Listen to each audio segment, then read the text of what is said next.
Oke, nyambung nggak Dokter Vito? Oke, there he is. Halo Dokter Vito. Oke,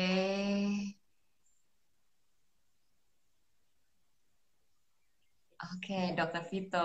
Halo.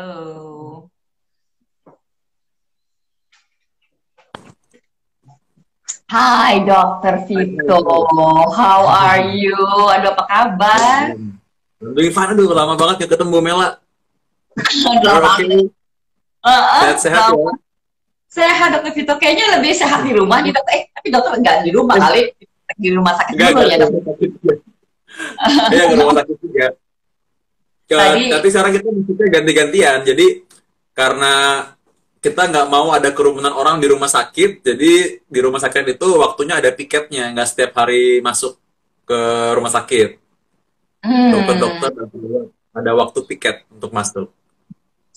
itu Dokter Vito juga lihat nggak UGD sana? Kan kalau nggak salah di rumah sakit swasta itu ada pemisahan antara yang coronavirus sama yang pasien yang biasa. Apa betul tuh ya? Iya, iya.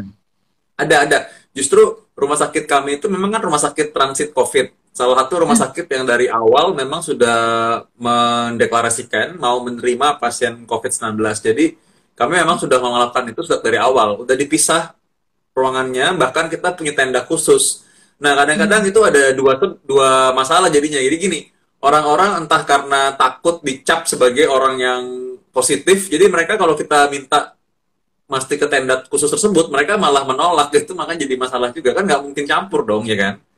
Wah, I Iya, see. karena Oke, sebelum kita mulai nih dok ya, bisa nggak ah, dokter menjelaskan oke, terminologi antara henti jantung dan serangan jantung? Karena saya lihat nih, mulai kemarin kan di tempat baru meninggal istilahnya dengan karena hmm, henti jantung. Nah banyak orang nggak mengerti nih antara henti jantung dan serangan jantung. Bedanya apa nih dok antara itu? Definisinya bisa ya, tolong hmm, dok kita share.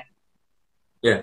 Jadi henti jantung itu adalah kondisi di mana jantung memang tidak bisa memompa dengan sesuai fungsinya. Jantung itu kan fungsinya memompa untuk ke seluruh tubuh, memberikan sirkulasi. Nah, ketika jantung ini tidak bisa memompa dengan baik, entah dia berhenti sama sekali, tidak bergerak, atau dia bergerak tapi cuma sedikit. Jadi Mhm. harusnya dia memompa begini, tapi dia mungkin cuma begini aja, bergetar sedikit sekali, jadi itu sudah dibilang henti jantung. Karena nanti yang dilihat adalah di EKG atau rekaman listrik jantung itu adalah aritmia berat atau gangguan listrik jantung. Itu gampangnya korslet jantungnya gitu. Nah, itu Ah, sudah namanya henti jantung. Dan penyebabnya banyak. Contoh pasien saya yang saya rawat misalnya dengan COVID-19. Kalau ketika dia mengalami tiba-tiba oksigennya turun sekali, lalu nanti orang itu tersebut nanti akhirnya karena infeksi berat lalu meninggal, itu jantungnya berhenti juga. Namanya ya mhm. henti jantung juga. Tapi itu bukan disebabkan oleh serangan jantung. Jadi tidak semua henti jantung adalah serangan jantung.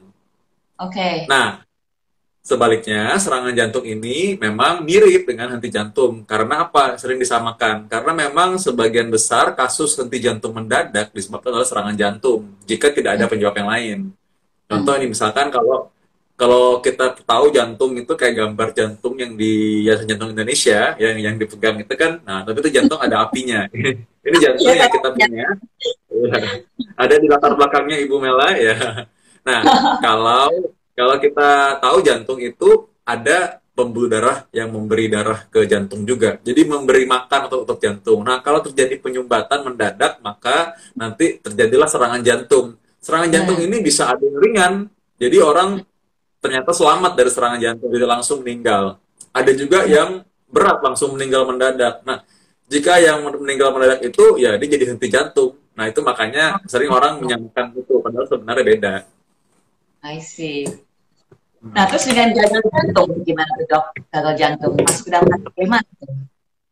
Nah, gagal jantung tuh lanjutannya dari yang tadi. Kalau misalkan seseorang yang selamat dari serangan jantung, tapi jantungnya ini kan sebagian pasti ada yang rusak karena tadi ada yang penyumbatan sehingga akhirnya sebagian jantung tidak mendapat darah, tidak mendapat oksigen sehingga sel-selnya mati.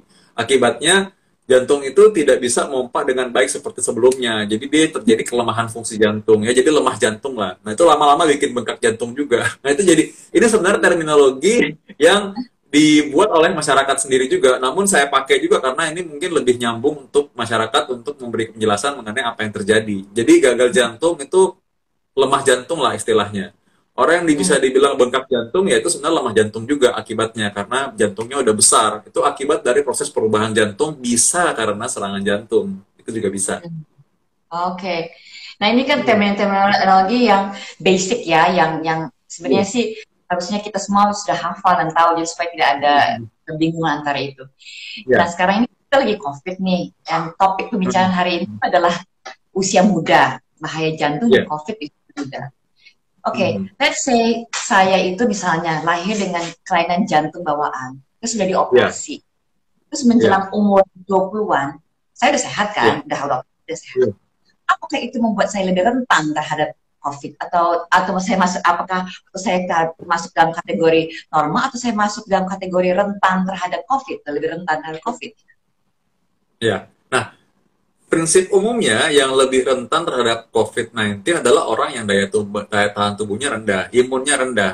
Jadi orang yang punya penyakit jantung sama rentannya dengan orang yang tidak punya penyakit jantung. Yang membedakan adalah ketika terkena infeksi virus tersebut, maka yang punya penyakit jantung akan lebih berat penyakitnya, akan lebih berat manifestasinya, lebih berat akibatnya.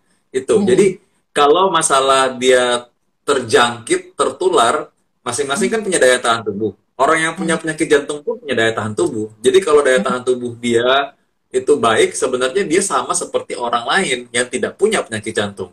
Jadi kemungkinan dia tertular ya sama-sama saja. Tapi yang membedakan adalah ketika sudah tertular, maka dia menjadi lebih berat manifestasinya. Jadi jantung ini kan berkaitan erat dengan paru-paru karena jantung ini punya pembuluh darah yang langsung ke paru-paru dan dari paru-paru ke jantung. Jadi karena secara singkat, kalau misalkan terjadi pertukaran darah bersih, darah kotor di paru-paru, darah bersih ini yang masuk ke jantung nanti untuk dipompakan ke seluruh tubuh. Nah sebaliknya dari seluruh tubuh, darah ini mengangkut darah-darah yang banyak CO2-nya, yang kita bilang darah kotor, kembali ke jantung. Nah dari jantung ini dipompa ke paru-paru untuk dibersihkan. Jadi katanya memang jantung ada di sini, paru-paru dua kiri kanan. Nah, sehingga ketika paru-paru terinfeksi, dan memang COVID ini terutama memang dia banyak menyerang bagian paru-paru, maka akibatnya adalah nanti jantung pasti akan kepayahan kalau paru-parunya sudah mengalami infeksi. Nah, bayangkan kalau jantungnya sendiri sudah mengalami gangguan, atau misalkan pernah mengalami gangguan.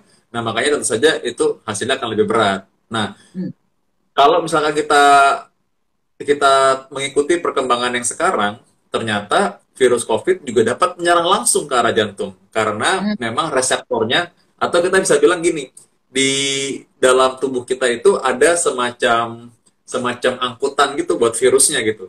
Ada semacam angkutan buat virusnya, yang dimana dia bisa menempel di sana gitu. Nah, angkutan ini ternyata bukan cuma ada di paru-paru, walaupun di paru-paru yang banyak. Tapi di jantung juga ada. Jadi mereka bisa menyerang paru-paru, bisa menyerang jantung juga. Nah, sekarang kalau tadi Ibu Mela tanya nih, sekarang orang usia 20 tahun, jantungnya udah pernah operasi. Nah, kalau memang operasinya operasi kecil saja, dan jantungnya baik-baik saja, ya harusnya juga dia baik-baik aja kan. Tapi memang sekali lagi kita nggak bisa mengukur nih daya tahan tubuh seorang seberapa. Itu masalahnya kan, nggak ada ukurannya, nggak kayak di pom bensin gitu.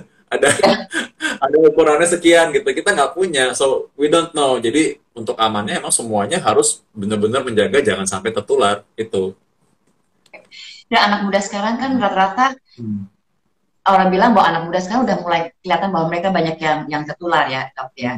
Dan tapi ada juga bilang bahwa banyak anak muda yang justru bukan carrier atau istilahnya asymptomatic ya.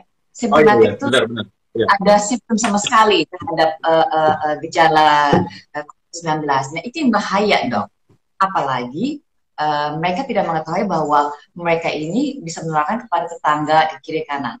Nah, saya mau tanya, biasanya, nah, kalau orang yang dengan orang-orang yang asymptomatic, mereka kan tidak batuk, tidak pilek. Nah, itu bagaimana penyebarannya kalau misalnya dia hanya cuma sebagai carrier aja, dok? Nah, kalau orang yang tidak punya gejala, mereka ngomong keras sama kita, mereka bersin, itu ya kalau misalkan dia kena kita nggak sadar misalkan dia bersin di atas meja, Mejanya kan ada airnya tuh sebenarnya, ada percikan ludah dia. Ya. Kita pegang, terus kita pegang muka kita. Itu bisa nular. Iya, jadi Oke. itu cara yang paling penularannya sama aja sebenarnya dengan melalui percikan, bukan melalui udara, tapi melalui percikan. Nah, yang kita perlu lakukan karena kita nggak tahu siapapun bisa terjadi, memang dia mungkin tanpa gejala. Jadi memang kita kenapa semua orang disuruh pakai masker? Karena untuk mengurangi risiko seseorang punya percikan yang keluar sampai kena orang lain. Karena kita nggak tahu siapa lagi yang sekarang mungkin tanpa gejala. Semua orang Hmm. bisa. Kalau kita bilang sekarang kita takut misalnya, orang luar negeri juga kalau lihat kita mungkin juga dia pikir juga lah, kamu kan dari daerah red zone kan, dari Jakarta misalnya. Mungkin mereka pikir bahwa kita juga sebenarnya orang tanpa gejala. Nah, saya sendiri kemarin udah 2 kali tes, begituan hasilnya negatif. Kemarin sempat juga, memang saya juga berpikir bahwa ya mungkin aja saya juga tanpa gejala kalau memang saya nggak ini kan. Dan jadi saya juga tes juga. Nah jadi sekarang yang penting bagi kita adalah supaya kita nggak tertular itu bagaimana ya tadi kita sudah diajarin ulang-ulang cuci tangan itu enteng sekali. Sepanjang kita sekalipun gini ya, kita pegang ini meja aja walaupun itu sudah bekas, mungkin bekas ada percikan ludahnya orang, tapi kalau kita cuci tangan dan kita nggak pegang muka kita sendiri, kalau kita nggak cuci tangan sebenarnya kita aman-aman aja karena kan dia tidak masuk melalui kulit. Makanya aku kalau lihat orang-orang pada pakai hand glove itu sebenarnya nggak terlalu fungsi sih, nggak ada, sebenarnya nggak ada terlalu ada fungsinya sebenarnya buat itu pegang hand glove di luar. Iya. Dok, sebelum kita lanjut lagi untuk pertanyaan Iya. saya berikutnya, ini banyak banget pertanyaan nanya ke dokter. Oke, saya mau lempar satu dua pertanyaan sebelum kita diskusi lagi lanjut ya. Iya. Pertanyaan pertama Boleh, boleh. dari Zin. Dok, bagaimana menjaga kesehatan jantung saat pandemi? Saat ini kan dihimbau agar poli tidak buka kecuali dalam keadaan darurat. Lalu bagaimana gejala penyakit jantung? Iya, Pertanyaan. bagus. Iya. Ibu Mela, nih saya senang Ibu Mela malah pilih yang ini. Benar sekali Ibu Mela, ini yang paling penting. Karena sekarang ini yang menjadi persoalan adalah gini. Orang yang harusnya ke rumah sakit, mereka takut ke rumah sakit. Ini aku curiga gini ya. Jadi gini, kan orang lihat di berita tuh bahwa jumlah orang yang meninggal memang meningkat. Karena yang masuk ke dinas pemakaman meningkat juga. So, we don't know even they are have tested apa enggak gitu. Apakah mereka positif corona? Kan belum tahu. Kita nggak tes dia. Iya. Apakah di antara mereka ada juga yang serangan jantung dan nggak dibawa ke rumah sakit? Probably. We don't know, but itu mungkin. Karena buktinya sejauh ini penyakit jantung masih merupakan pembunuh nomor satu. COVID even don't close, nggak mendekati itu gitu. Kita masih mengalami orang serangan jantung setiap hari di dunia ini. Dan itu lebih tinggi daripada orang yang COVID positif yang meninggal. Jadi Hmm. di antara mereka mungkin saja ada orang yang serangan jantung dan tidak sempat dibawa ke rumah sakit. Nah, Hmm. yang saya alami adalah sekarang ini kan kita banyak pakai aplikasi konsultasi kepada dokter. Mereka tuh sering mengeluhkan dan aku rasa ini keluhannya memang mirip orang yang punya penyakit jantung. Saya bilang ini harusnya Anda periksa. Mereka rata-rata takut kenapa? Takut karena mereka bilang takut ketularan. Nah, karena Hmm. menurutku ketakutan mereka mengalahkan akal sehatnya jadinya. Takut aja tapi mereka tidak melakukan pencegahan. Kalau memang kita tahu bahwa ini bahaya, tentu kita lakukan pencegahan. Maksudnya artinya kita tahu bahwa kita harus cuci tangan, harus jaga jarak 2 meter baru baru kita bisa aman. Kalau Anda ke rumah sakit, kalau misalkan ke rumah sakit lalu lantas di rumah sakit itu kita nggak pegang-pegang muka kita nggak iseng pegang-pegang tembok, kita tahu kita pakai masker, kita cuci tangan sebelum kita buka kita punya masker, harusnya nggak apa-apa karena tadi virus tersebut tidak melayang-layang di udara, bukan di rumah sakit penuh virus udaranya, enggak juga sebenarnya. Sama aja kalau kita nggak lupa cuci tangan, kita selalu ingat cuci tangan yang baik dan kita menghindar dari orang jaraknya harus 2 meter, kalau paling enggak semeter harusnya aman aja. Masalahnya adalah tadi orang-orang yang punya gejala serangan jantung, sakit dada, sesak napas mendadak, keringat dingin, dia tahan di rumah, dia nggak mau pergi. Udah nggak apa-apa dok, di rumah aja, takut ke rumah sakit lah. Saya bilang ini belum sempat ke rumah sakit belum untuk ketularan corona. Tapi kalau ini dibiarkan, mungkin saja malah serangan jantungnya yang membunuh dia kan. Di rumah. Iya, betul. Dia di rumah, Itu malah bahaya tuh ya. lebih Nah, berbahaya maka itu. tapi kan memang rumah sakit kan lagi tidak menerima penyakit yang ini sekunder kan saat ini kan, kecuali yang sangat urgent banget kan, kecuali dan COVID Iya, kan. iya. Benar-benar, we are cooling down, jadi kita sendiri tidak melakukan operasi-operasi yang terjadwal, artinya operasi-operasi yang tidak terlalu penting. Contoh misalnya ini ada benjolan di kulit gitu, ya kita nggak lakukan operasi itu. Bahkan karakterisasi jantung yang kita lihat karena kita mau cek jantung itu secara bukan emergensi, kita nggak lakukan. Jadi kita harus bedakan kalau dalam kondisi kita sesak napas berat, sakit dada berat, dan itu tanda-tanda serangan jantung, maka itu kita adalah emergensi. We have to go to hospital, kita harus ke rumah sakit. Nah, saya rasa mungkin ini nanti yang memang kita akan terus edukasi masyarakat bersama Bu Mela sebagai ketua divisinya informasi dari jantung ini. Iya, benar. Saya ini juga, beliau komandannya. Nah, jadi maksudnya ini supaya orang tetap diselamatkan ya, Bu Mela ya. Karena walaupun COVID ini menjadi wabah, penyakit lain pun tetap berlangsung terus. Ini belum kita ngomong soal WFH disease loh, Bu Mela. Work from home disease, orang-orang yang di rumah aja bener-bener rebahan, itu mungkin waktu ke depan coba.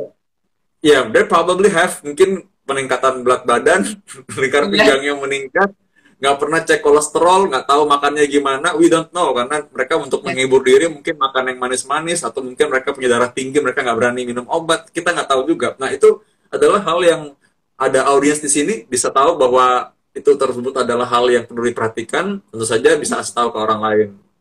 Iya, oke dok, ada pertanyaan nih, dok, apakah penyakit jantung bisa mempercepat meninggal karena COVID?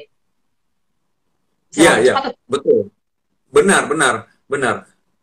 Ini juga sekaligus menjawab juga apakah COVID bisa mempercepat seorang meninggal? Iya, karena sekarang ada banyak orang-orang yang mungkin jadi punya teori sendiri, termasuk teori konspirasi lah atau apa yang lainnya. Katanya nggak ada yang meninggal karena COVID, but we know that gini, nggak semua orang penyakit jantung, nggak semua orang yang jantungan ini cepat meninggal loh ya. Orang penyakit jantung, ya kan? Orang penyakit jantung yang stabil, yang baik, yang mereka bisa rutin kontrol, I mean they are doing okay. Mereka bisa olahraga, mereka bisa lakukan apa yang menjadi aktivitas mereka sepanjang mereka kontrol dan tahu kondisi jantung mereka sebatas apa. Nah, karena adanya COVID ini membuat jantung mereka menjadi nggak stabil kalau mereka terinfeksi. Itulah yang membuat mereka masuk di ICU. Memang in fact more than half itu lebih dari setengah dari orang-orang yang dirawat di ruang kritikal, di ruang kritis itu, ruang intensif, memang sebagian besar punya penyakit jantung ternyata. Jadi sangat-sangat erat hubungannya.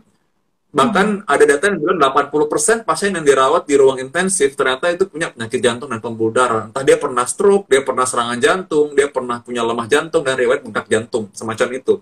Nah jadi ini memang benar bahwa COVID ini menyebabkan dia lebih cepat jadi meninggal. Dan sebaliknya, orang yang punya penyakit jantung memang dibanding orang yang sehat-sehat aja, nggak ada apa-apa, kalau sama-sama terinfeksi, yang punya penyakit jantung lebih risiko menjadi lebih berat. Oke. Nah, untuk anak muda, sekarang kan, anak muda itu termasuk yang saya bicara kayak Ashraf, itu kan masih muda ya, bikin kaget gitu. Sehat, walafiat, tiba-tiba dung gitu loh bawaannya. Masih mengagetkan. Apalagi nih, sekarang tambah dengan kondisi pandemi COVID ya. Nah, untuk anak muda, bagaimana sih mensikapi itu semua? Apa sih terbaik gitu loh? Mumpung masih muda, apakah mereka harus cuma benar di rumah aja, sementara mereka biasanya aktif, dia nggak bisa olahraga, tapi apa sih dok? Mungkin dokter bisa lebih menjelaskan gitu, apa yang harus dilakukan oleh anak muda untuk lebih sehat, dan kenapa orang yang sehat bisa tiba-tiba serangan jantung? Itu pertanyaannya. Yang masih muda ya? Yang masih muda. Satu yang masih muda memang yang selalu mungkin orang kadang-kadang lupa adalah mereka nggak tahu mengukur kapasitas mereka sendiri. Kita itu ketika kita mau jalan, kayak kita naik mobil, ya kita kalau apalagi mau keluar kota, tentu kita mikir dong, kita harus cek dulu nih bensin kita ada nggak, mobil kita remnya masih bener nggak, jangan-jangan nanti remnya udah blong, kopling kita bagus nggak gitu. Jadi kita harus tahu kenapa kita masih mau jalan jauh. Kita masih mau pergi ke tempat tujuan kita. Sama ketika Anda masih muda, I know kita punya banyak ambisi, kita punya cita-cita, kita pengen ini, kita pengen itu. Nah, sebelum kita jalan jauh, we have to check our body dong. Kita harus cek kita punya jantung. Because itu nggak bisa diganti. Kita boleh ngomong lah ada transplantasi jantung, but in fact, nggak semua orang bisa mendapatkan kemewahan itu. Dan aku rasa bahwa yang paling mewah juga, mereka yang bisa transplantasi jantung juga, misalnya seandainya, mereka pasti ingin dong jantungnya asli dan bagus. Itu adalah satu-satunya investasi yang kita punya yang paling penting. Itu nggak bisa tergantikan. So, before you go for your goals, I mean you have to check your health. because it's your best investment. Untuk anak-anak muda, Oke, Niko.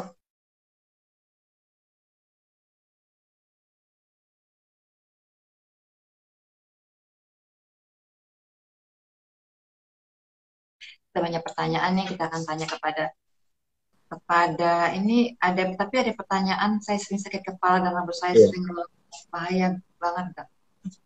Oke, dokter, sorry dokter, saya sempat Yeah. hilang dari signalnya. Oke, Hilang, terus okay. Nah, jadi berarti intinya ketika kita mau, kalau kita masih muda, justru kita harus jaga benar nih jantung kita, karena ini investasi kita kan. Sebelum kita bercita-cita yang lain, justru kalau kita mau olahraga, kita mau apapun itu sama. Nah, yang kedua, menjaga kesehatan jantung. Bisa dengar ya? Bisa? Masih ada ya? Ya, oke, tadi sempat bouncing tadi. Oh ya. Nah, sekarang misalkan kita menjaga kesehatan jantung juga sama. Kalau kita bekerja, tentu kita harus ingat bahwa jantung kita jangan dirusak juga. Kalau kita bekerja nggak jelas waktunya, kadang kita bangun, besok juga kita nggak olahraga, kita makan juga sembarangan, itu artinya kita cuma pakai jantung, tapi kita nggak rawat. Nah, kita tahu lah kalau kita pakai barang, sekalipun saja, kita harus bisa rawat. Nah, apalagi kalau kita pakai jantung kita. Jadi, kita harus rawat tuh jantung kita gimana caranya. Nah, karena itu, di WFH ini, aku rasa, it's a challenge for us. Coba buatlah kebiasaan yang Anda bisa bikin deh. Buatlah perusahaan. Aku nggak tahu misalkan Anda punya rutinitas apa aja, yang viewer yang ada di sini. Kalau misalkan orang-orang yang masih muda, Anda punya kebiasaan apa? Pagi-pagi hari Anda mau olahraga, do it. Anda mau misalkan, aku hari ini, aku rencana mau sahurnya ini. Aku rencana nanti mau berbuka dengan ini. Pilih makanan yang memang bisa menguatkan jantung, menyehatkan jantung. Nah, itu adalah pilihan kita. Itu adalah pilihan kita. After this, ini pandemi akan berakhir, nggak tahu kapan, tapi akan berakhir pasti. Ketika ini pandemi selesai, kita challenge Anda, anak-anak muda, bisa nggak nanti setelah ini selesai, lalu Anda bisa kelihatan seperti apa? Apakah Anda mau kelihatan, waduh, lu pasti rebahan terus ya? Kok lu tambah lebar sih, gitu? Iya kan? Nah, Atau you want to be like, setelah itu, setelah WFH, setelah pandemi, kalian bisa ketemu lagi semua, wah, kok lu sekarang jadi langsing? Kok sekarang lu jadi begini? Kok lu mukanya segeran?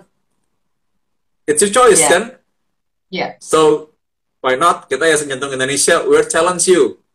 Young man, young woman, be healthy. Yeah. Itu kan? Yes. Itu harus gitu memang, challenge. Tadi saya baru sebelum dengan Dr. Vito, saya bicara dengan Mika. Saya tanya Mika, apa sih yang Mika lakukan di rumah selama ini? What do you do? Mika menjawab bahwa dia membuat challenge untuk dirinya sendiri, melakukan hal-hal yang tidak biasa dilakukan. Nah, itu contoh yang bagus untuk anak muda di mana aja kan. Di saat Anda di rumah, biasanya jalan-jalan, nggak gaul, ngopi apa, di rumah, coba challenge diri sendiri untuk melakukan hal yang tidak biasa. Ini saya juga bicara nggak gampang mudah. Kalau misalnya bangun siang, coba sekarang bangun pagi, merubah kebiasaan yang tidak biasa menjadi biasa. Tapi memang susah ya.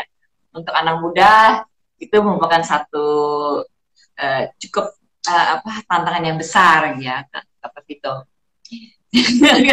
Nanti kita habis ini harus membuat satu campaign challenge, how to challenge yourself untuk how to challenge yourself after lockdown. Nah, ya kan? Resolusi mereka apa setelah lockdown? Yang resolusinya apa? Jangan abis resolusinya bahwa oh saya mau party dari pagi sampai malam sampai besok hari, itu beda lagi. Itu resolusi tidak sehat. Kita harus bikin resolusi sehat setelah lockdown. Atau mereka mau ngabisin nonton film di salah satu media di Netflix gitu sampai awal sampai habis ulang-ulang. Ya, it's your choice kan sebenarnya. Tergantung mereka pilihannya apa. Tapi kita kasih tahu bahwa ya it's dangerous apa segala macam. Ya kita arahkan mereka. Balik lagi it's their choice. Nah kita tugasnya kita ngomporin mereka aja Bu Mela. Kita bantu mereka. Kita sama-sama bikin campaign sama-sama. Itu kita lebih rasa tertantang, itu lebih rasanya lebih berkobar gitu untuk melakukan itu. Iya benar-benar. Nah Dok, ada lagi pertanyaan nih dari Sela Pramundita. Hipertensi maksudnya, hipertensi jantung maksudnya apa sih Dok? Oh, ya oke. Ini mungkin ada dua maksudnya ya, hipertensi jantung maksudnya mungkin hypertensive heart disease ya.